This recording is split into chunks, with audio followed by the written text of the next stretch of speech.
나의 종교관. 나는 종교는 죽음이 두려워서 인간이 만든 것이라고 생각한다. 그렇다 죽음이란 무서운 것이다.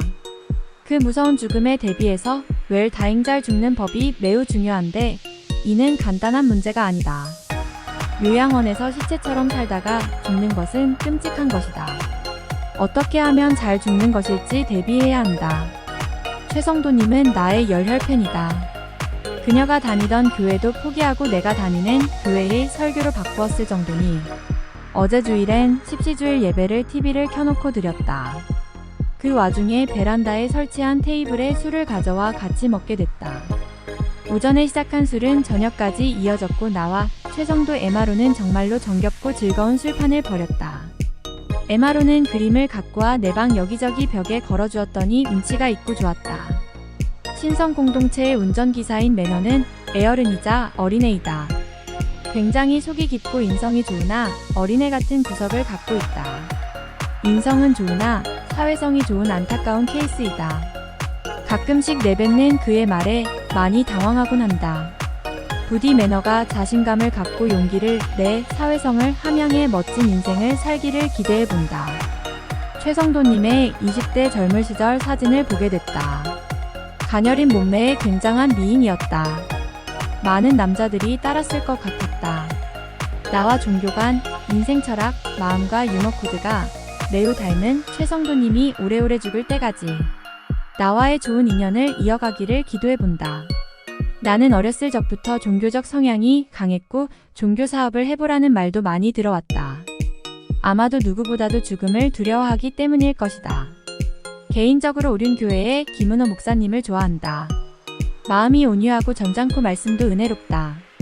주일엔 하루 5번 하는 그분의 설교를 스마트폰으로 모두 듣는다.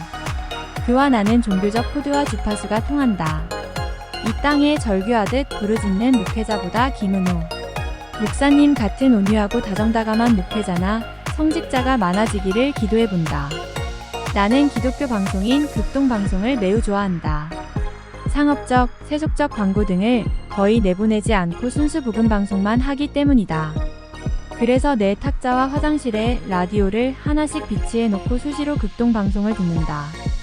종교 방송이 상업적이거나 세속적이어선 안 된다. 앞으로도 극동 방송 같은 순수 종교 방송이 많아지기를 기대해 본다. 아는 사람을 넓혀가자. 아는 편의점 사장님께 물었다. 사모님은 계세요? 그랬더니 사장님이 너털 웃음을 하며 답했다. 그냥 아는 사람 와이프하고 살아요.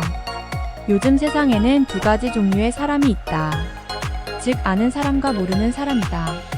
사람을 대할 때 아예 기대를 하지 말자. 그저 아는 척 해주는 것만 해도 좋은 관계이다.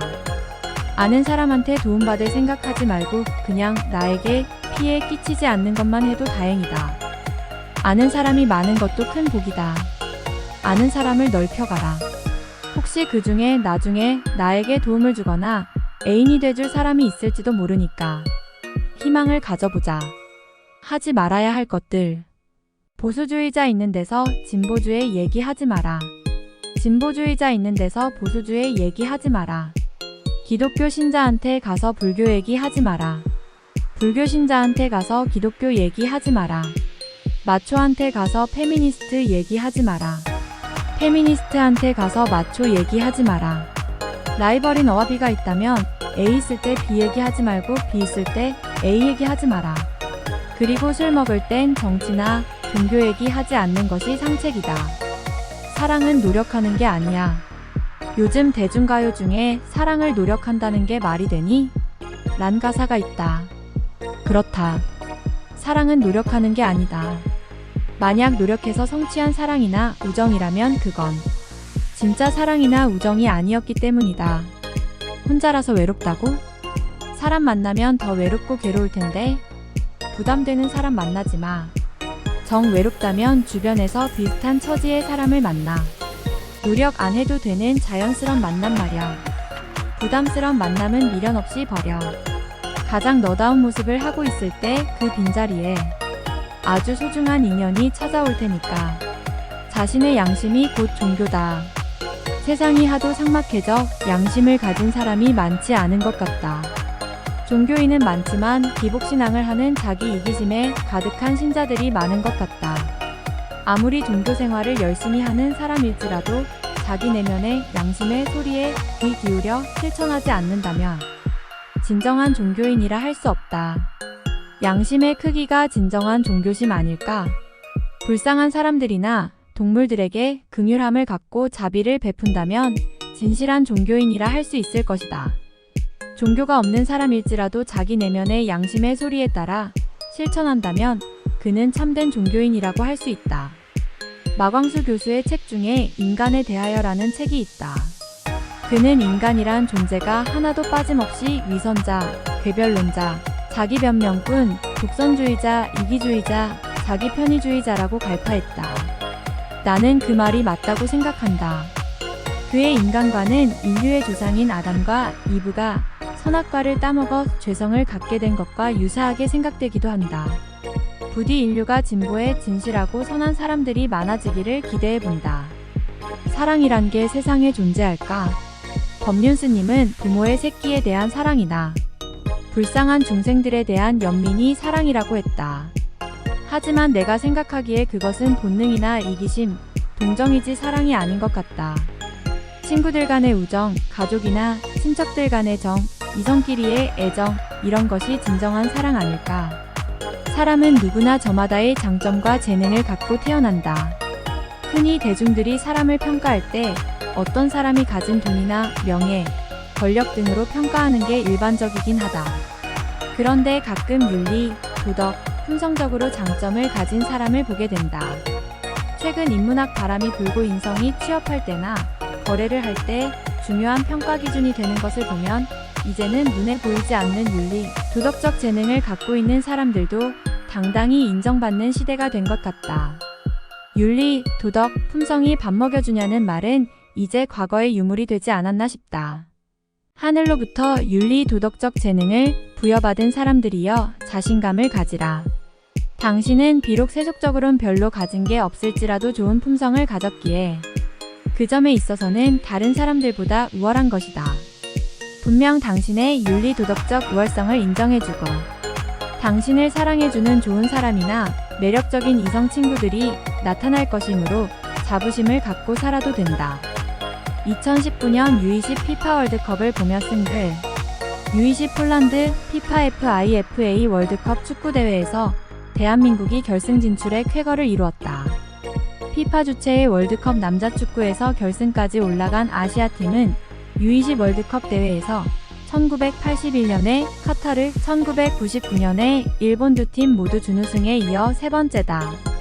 만약 우리나라가 우승을 한다면 아시아 축구 사상 최초의 피파 주관 남자 축구 월드컵 대회 우승의 신기원을 이루게 된다. 한국팀의 준결승까지의 경기 내용을 보면 체격이나 기량, 체력적으로 강팀들에 밀리지 않았고 결코 기죽지 않는 우수한 경기를 보여줬다. 대한민국이 경제나 정치, 사회, 문화 등 모든 면에서 선진국에 못지않은 발전을 했는데 축구 역시 엄청난 발전을 했음을 증명해주고 있다. 젊은이들은 잘 모를지 모르지만 7080년대에 한국은 축구가 국기이면서 번번이 월드컵이나 올림픽 본선 진출에 실패해 참으로 안타까운 시절이 있었다. 지금은 작년 러시아 월드컵까지 9회 연속 월드컵 본선에 진출하는 저력을 보여주고 있지만 과거의 아시아의 호랑이에 머물며 축구 변방에 머물던 한국 축구가 2002년 한일 월드컵에서 4강에 진출하며 역사적인 기록을 썼지만 전 세계를 놀라게 한 한국 축구 최초의 업적은 1983년 멕시코 세계 청소년 축구대회 지금의 U20 월드컵 축구였다. 벌써 36년 전의 일인데 이때 박종환 사단이 세계 최강급 우루과이를 누르고 4강에 진출했을 때 우리나라 국민들은 엄청난 기쁨과 환호를 느꼈었다. 정부에서는 감독과 선수들에게 카퍼레이드까지 시켜주며 축제 분위기를 즐겼던 기억이 난다.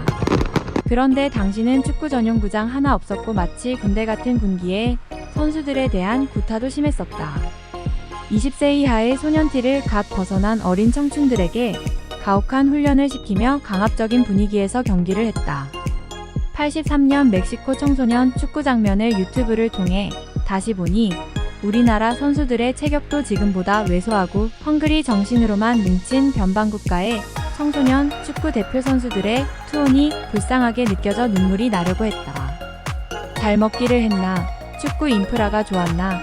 지금처럼 체계적인 훈련 시스템이 있었나? 당시 축구 선수들은 애국심 하나로 정신력으로 축구를 했다 해도 과언이 아니다. 현재 우리나라 선수들이 마음껏 개성을 발휘하는 한편 승리를 거두고 셔틀버스 안에서 떼창을 부르고 결승행 진출 후 감독에게 물 뿌리기 세레머니를 하는 것은 옛날로선 상상도 못할 일이다. 여하튼 지금은 청소년 시스템이 잘 구축돼 있고 인프라도 선진화됐고 선수들도 자신들의 재능을 그라운드에서 즐기며 마음껏 자유롭게 발휘한다. 한국 축구 장하다. 마지막 결승전도 방심하지 말고 자신감을 갖고 즐기며 열정적으로 최선을 다해 마음껏 기량을 펼치기를 기도하고 고대해 본다.